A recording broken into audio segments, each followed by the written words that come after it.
Hello बच्चों, welcome back to my channel mission IIT JEE. हम sequence and series के JEE advance के questions कर रहे थे। उसी सीक्वेंस के अंदर हम नया क्वेश्चन देखते हैं, एक जेई एडवांस 2020 का। इसमें क्या बोल रखा है, late small m be the minimum possible value of log of 3 to the power y1 plus 3 to the power y2 plus 3 to the power y3 at base 3 where y1 y2 y3 are real numbers for which y1 plus y2 plus y3 equals to 9.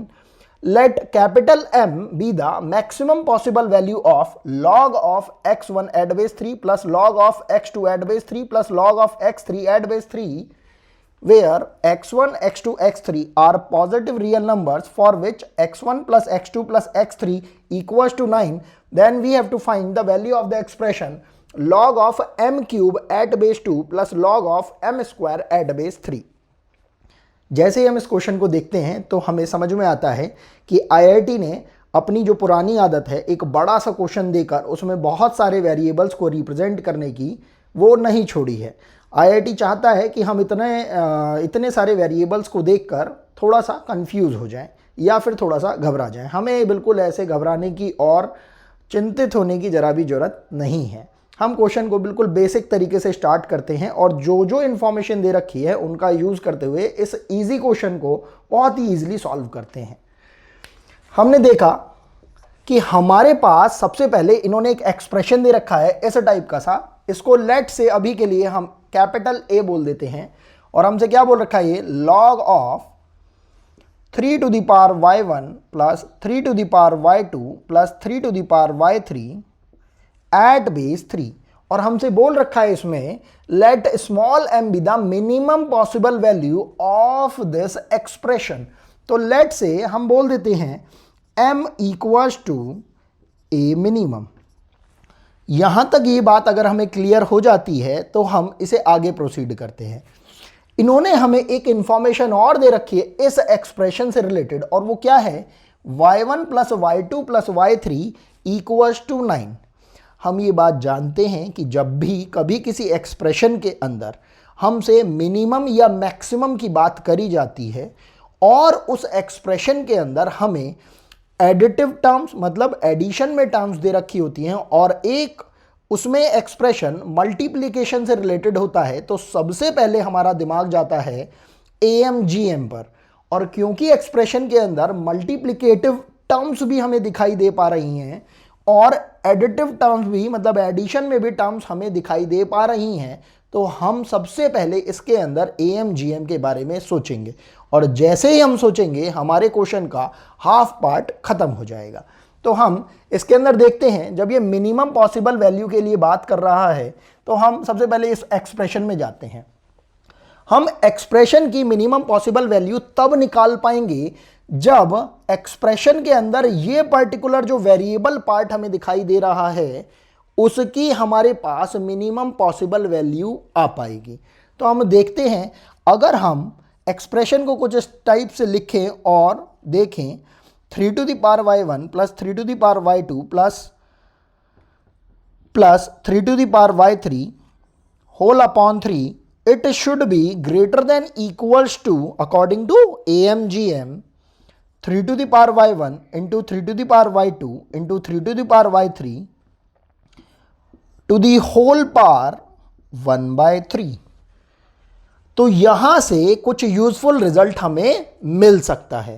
तो अब यहां पर हम जानते हैं कि ये जो हमारे पास मल्टीप्लिकेटिव ये जो टर्म आई है, इसके अंदर अगर इसे थोड़ा सा हम प्रोसीड करें तो हम देख पाएंगे a to the power b into a to the power c into a to the power d type का ये टर्म है। और बेसिक मैथमेटिक्स हमें ये सिखाती है, 10th स्टैंडर्ड की मैथमेटिक्स ये हमें सिखाती है कि ऐसे एक्सप्रेशन को हम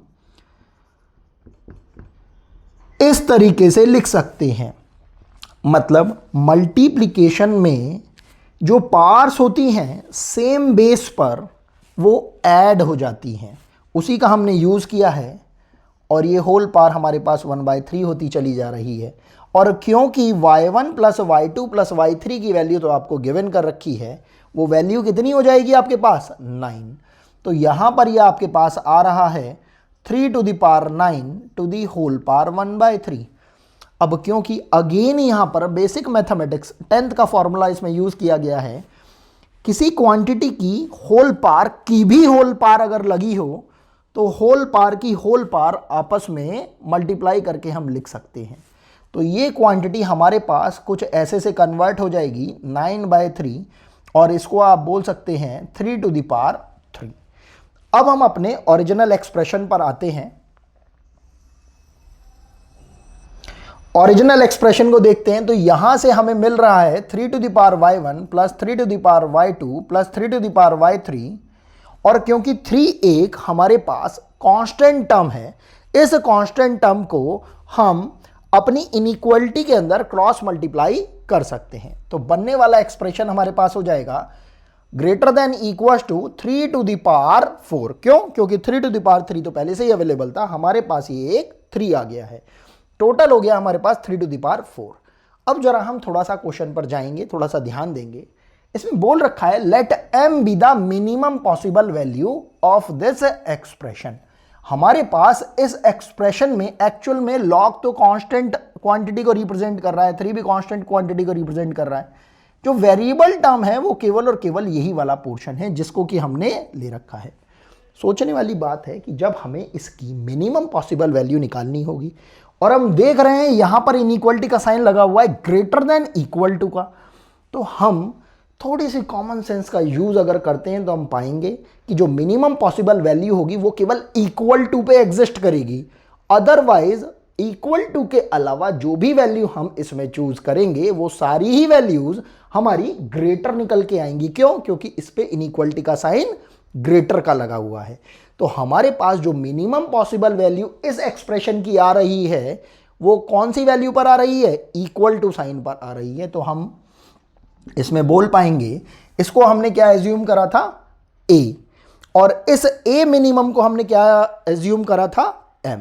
तो हमारे पास m की वैल्यू आ रही है log ऑफ, ये इक्वल टू के साइन पे हमारे पास हो जाएगा इस पूरे ही एक्सप्रेशन की वैल्यू 3⁴ एट बेस 3।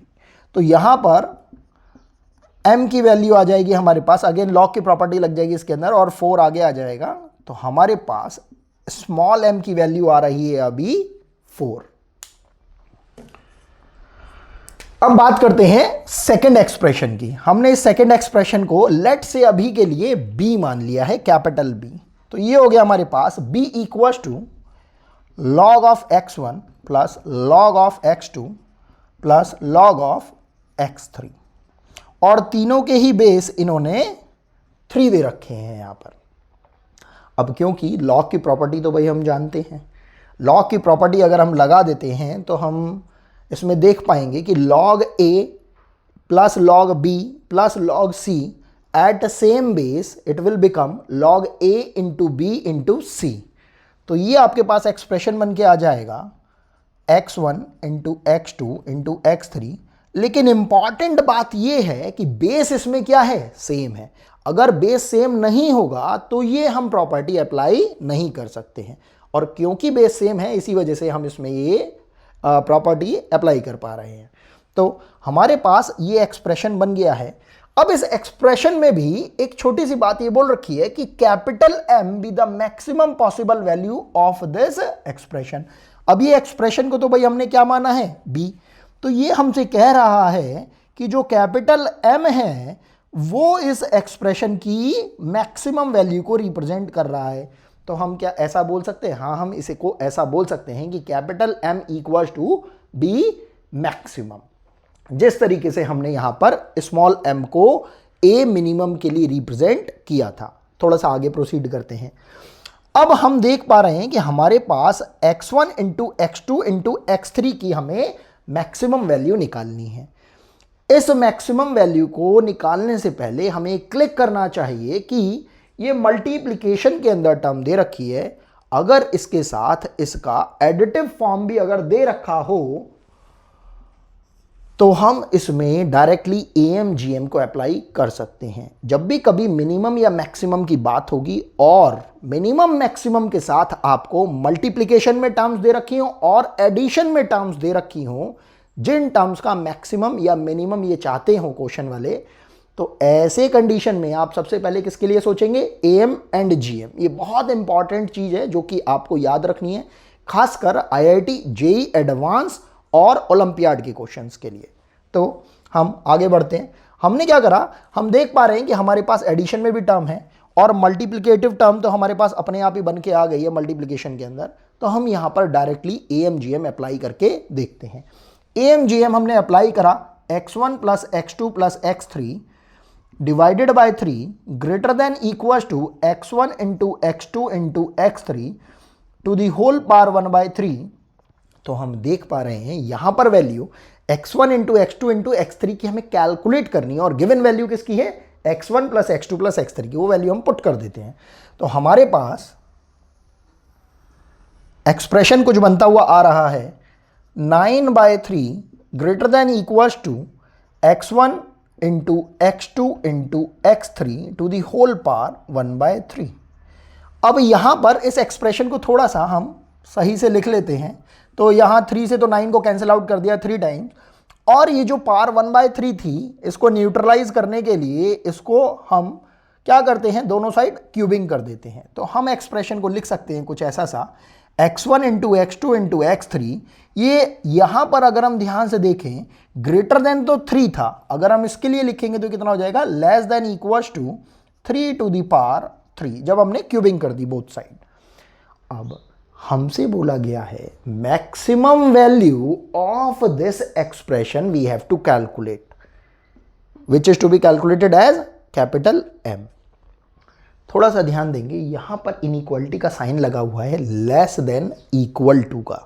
तो हमें समझ में आ रहा है कि जो इस x1 into x2 into x3 की वैल्यू आएगी वो 3 टू द पावर 3 मतलब 27 पर इक्वल आ रही है, और उसके बाद जितनी भी वैल्यूज आएंगी वो क्या आएंगी हमारे पास, लेस आएंगी इनइक्वालिटी साइन की वजह से। तो मतलब जो मैक्सिमम वैल्यू आ रही है हमारे पास यहां पर वो कब आ रही है, जब हम इक्वल टू का साइन लेते हैं।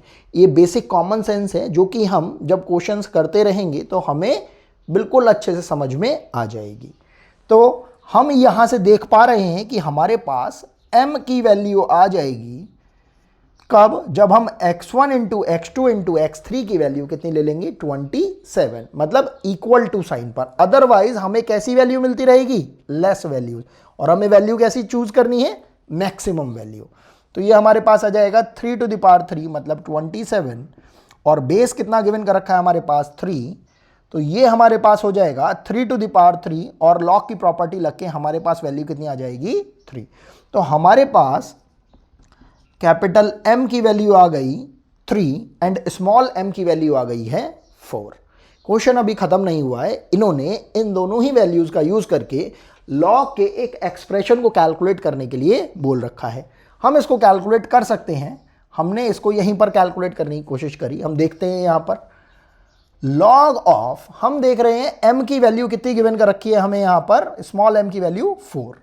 वो 4 वैल्यू हमने यहां पर रख दी और पावर 3 लगी हुई है एंड एट बेस 2 लगा हुआ है प्लस लॉग ऑफ, हम देख पा रहे हैं कैपिटल M है, कैपिटल M की वैल्यू हमें कितनी मिली है, 3 to the whole power 2 at base 3 लगा हुआ है। यहां पर अगर हम लॉग की प्रॉपर्टी को लगाते हैं तो हम देख पाएंगे,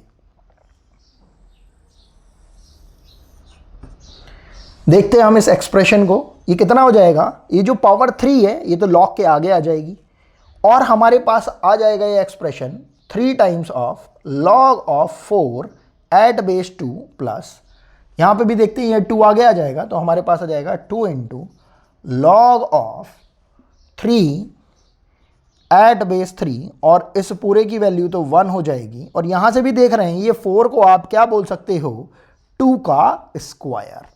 जैसे ही आपने इसे 2 का स्क्वायर बोला, आप देख पा रहे हो ये जो पार है ये अगेन कहां पर आ जाएगी, लॉग की प्रॉपर्टी से न्यूमरेटर के अंदर।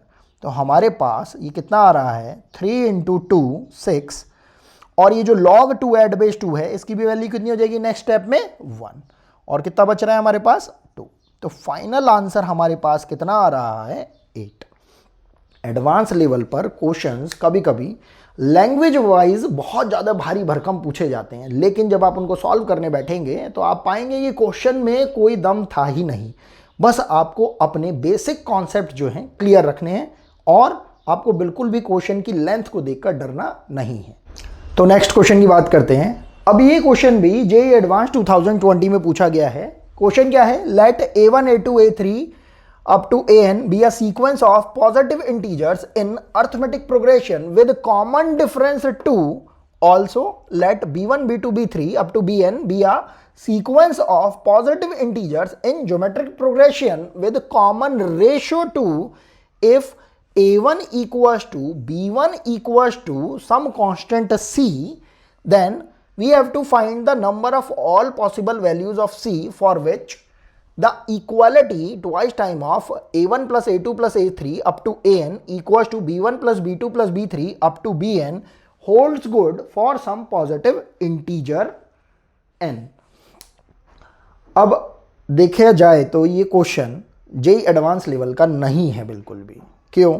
मैं ये ऐसा इसलिए बोल रहा हूं क्योंकि जिस भी बच्चे को एपी और जीपी मतलब अर्थमेटिक प्रोग्रेशन और ज्योमेट्रिक प्रोग्रेशन के अंदर सम कैलकुलेट करना आता है ढंग से और वो अर्थमेटिक प्रोग्रेशन और ज्योमेट्रिक प्रोग्रेशन की बेसिक बारीकियों को अगर जानता है तो वो इस क्वेश्चन को बहुत ही इजीली सॉल्व कर सकता है।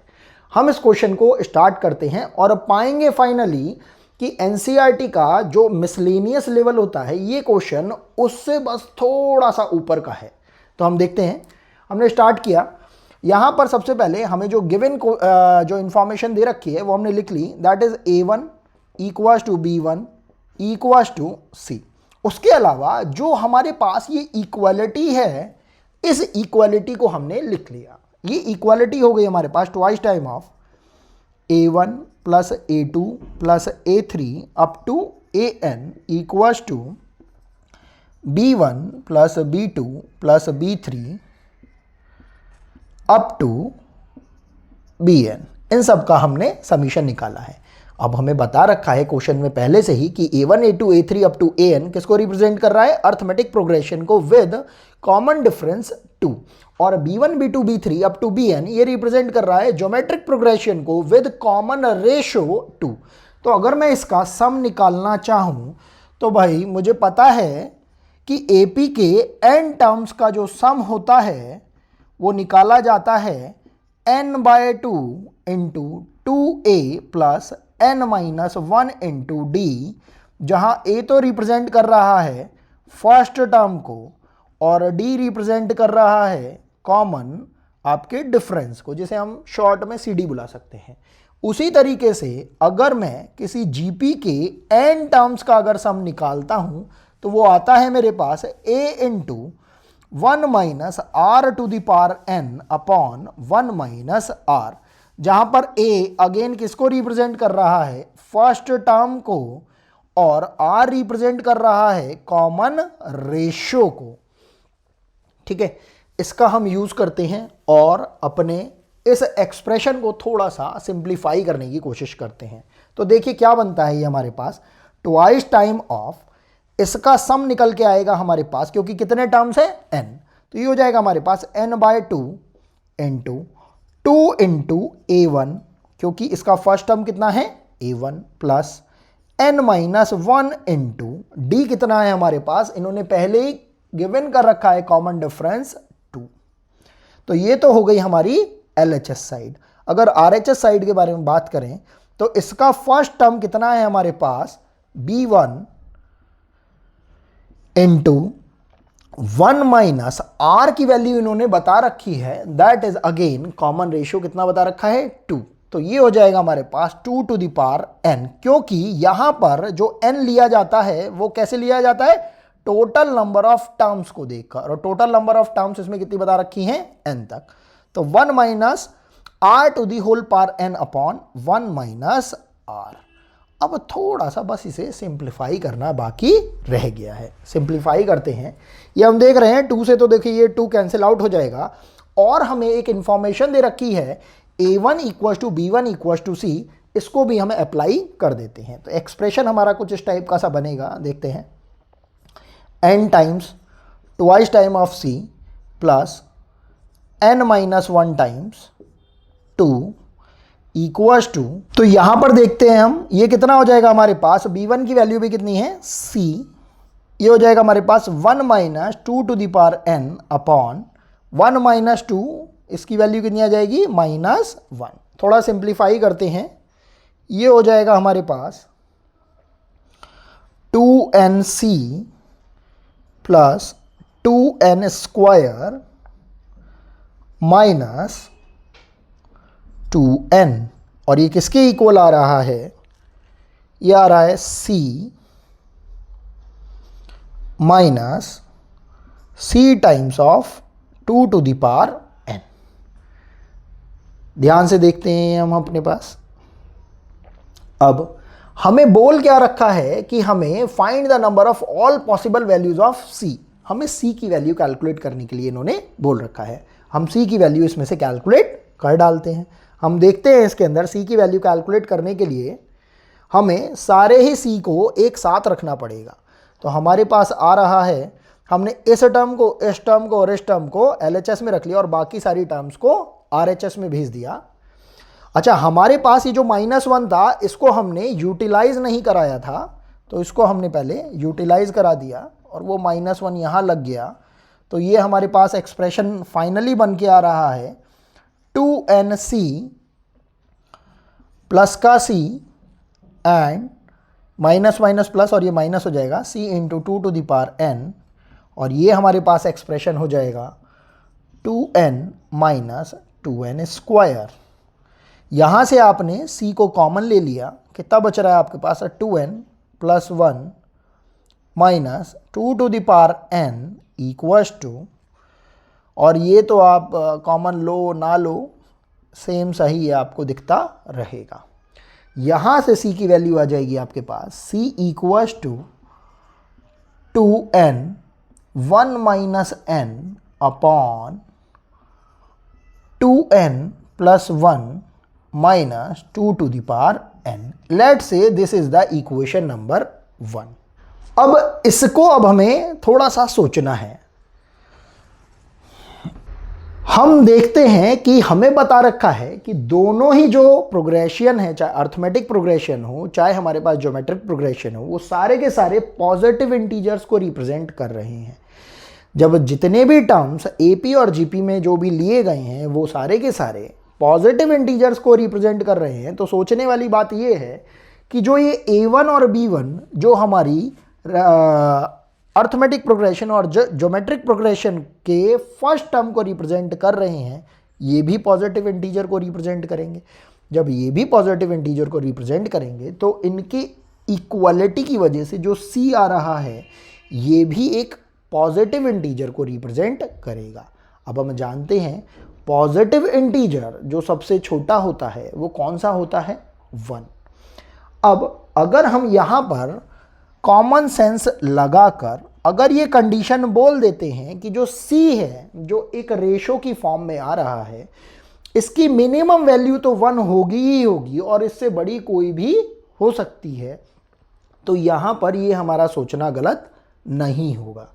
तो हमने बोल दिया कि जो c है जो कि एक पॉजिटिव इंटीजर है जिसके बारे में अभी हमें कुछ नहीं पता है, उसकी वैल्यू हम क्या ले रहे हैं ग्रेटर देन इक्वल्स टू 1। तो यहाँ से हम अपनी इस कंडीशन को अगर यहाँ पुट करते हैं, ये हो जाएगा twice time of n 1 minus n upon 2n plus 1 minus 2 to the power n greater than equals to 1। तो इसको थोड़ा पहले हम सिंप्लीफाई कर देते हैं, हो जाएगा हमारे पास 2n n माइनस 1, और इस -1 को हमने इसी में सिंप्लीफाई करके लिख दिया 2 to the power n minus 2n minus 1 greater than equals to 1। और अब हम देख पा रहे हैं कि ये जो क्वांटिटी है हमारे पास ये पॉजिटिव वैल्यू ही देगी हमें, क्योंकि ये हम कैलकुलेशन भी पॉजिटिव इंटीजर्स के लिए कर रहे हैं। तो एक्सप्रेशन हो जाएगा हमारे पास, ऊपर न्यूमरेटर के अंदर हमने मल्टीप्लाई कर दी, तो ये हो जाएगा 2n square minus 2n is greater than equals to 2 to the power n minus 2n minus 1। और देख रहे हैं 2n से 2n कैंसिल आउट हो गया, तो हमारे पास एक्सप्रेशन बन रहा है 2n square plus 1 greater than equal to 2 to the power n। अब यहां से हमें n के उन सारे पॉसिबल वैल्यूज को कैलकुलेट करना है जिसके बेसिस पर हम c को कैलकुलेट करेंगे। क्योंकि किसी एक पॉइंट पर आकर हमारे पास ये वैल्यू, ये जो इनइक्वालिटी है, ये होल्ड गुड नहीं करेगी। तो उसी को बस हम एक बार चेक कर लेते हैं।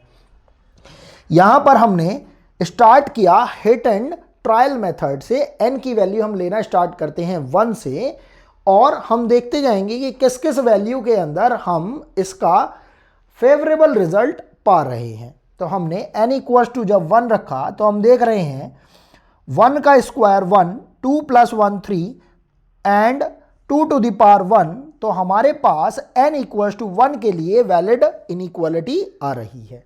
जब हम n equals to 2 value put करते हैं तो 2 स्क्वायर हमारे पास 4 हो जाएगा, 4 × 2 8 हो जाएगा, 8 + 1 9, और यहाँ पर 2 स्क्वायर हमारे पास कितना हो रहा है, केवल 4। तो उस कंडीशन में भी ये इनइक्वालिटी हमारी होल्ड गुड कर रही है। अगर हम ऐसे ही चेक करेंगे तो हम पाएंगे कि 1 2 3 4 5 अप टू 6 ये इनइक्वालिटी होल्ड गुड करती है। लेकिन जैसे ही हम n की वैल्यू 7 लेते हैं, ये हमारी इनइक्वालिटी रॉन्ग हो जाएगी। तो इसलिए हमारे पास रिक्वायर्ड वैल्यू ऑफ n अभी के लिए कितनी आ रही है, 1 2 3 4 5 6। अब इन 6 की 6 वैल्यूज को हम लेकर अपनी एक्चुअल इक्वेशन जो 1 हमने कंसीडर करी थी c की, उसके लिए जाएंगे और इसमें चेक करेंगे कि n की किस पर्टिकुलर वैल्यू के लिए c हमारा इंटीजर आ रहा है। अगर n की एक वैल्यू के लिए हमारे पास c इंटीजर आ रहा है तो हमारा रिक्वायर्ड आंसर हो जाएगा 1। अगर n की 2 या 2 से ज़्यादा वैल्यूज के लिए हमारे पास c इंटीजर आ रहा है तो हमारे पास आंसर हो जाएगा वो या तो 2 या 2 से वो ज़्यादा वाला जो n वैल्यू आएगी। ठीक है, तो अब हम इसको चेक करते हैं। यहाँ पर जब हम c की वैल्यू के लिए n की वैल्यू रखना स्टार्ट करते हैं तो हम देखते हैं 1 वैल्यू पुट करेंगे तो हमारे पास ये वैल्यू कितनी हो जाती है, 0। जब हम वैल्यू 2 पुट करते हैं तो हमारे पास n इक्वल्स टू 2 पुट करने पर आ रहा है 2 × 2 × -1 upon 4 + 1 minus 2 to the power 2, मतलब ये भी कितना हो जाएगा हमारे पास, 4। हम देख रहे हैं कि एक फ्रैक्शन की फॉर्म में आ रहा है। इसी तरीके से हम चेक करेंगे n इक्वल्स टू 3 के लिए। जब हमने 3 वैल्यू पुट करी तो हमारे पास आया 2 × 3 × -2 अपॉन, ये नीचे आ रहा है हमारे पास 6 + 1 एंड 2 टू द पावर 3 कितना हो जाएगा हमारे पास, 8। इसको अगर आप थोड़ा सॉल्व करते हो तो ये कितना हो रहा है हमारे पास, -12 अपॉन, ये नीचे कितना आ जाएगा आपके पास, -1। तो आपके पास यहां से एक इंटीजर वैल्यू मिल रही है n इक्वल्स टू 3 पर। इसी तरीके से आप n इक्वल्स टू 4 पर भी चेक करके देखेंगे। जब n इक्वल्स टू 4 रखा आपने तो यहां पर वैल्यू हमारे पास c की आ रही है 2 × 4 1 - 4 - 3 अपॉन 2 × 4 मतलब कितना हो जाएगा हमारे पास, 8 + 1 माइनस 2 टू द पावर 4 कितना हो जाएगा, 16। यहां से हम देख रहे हैं ये हमारे पास कितना हो जाएगा, -24 अपॉन -8 और -7। यहां से भी हमें कैसी मिल रही है वैल्यू, फ्रैक्शनल वैल्यू। इसी तरीके से जब आप n इक्वल्स टू 5 और 6 के लिए भी चेक करेंगे तो आपको c की वैल्यू कैसी मिलेगी, फ्रैक्शनल।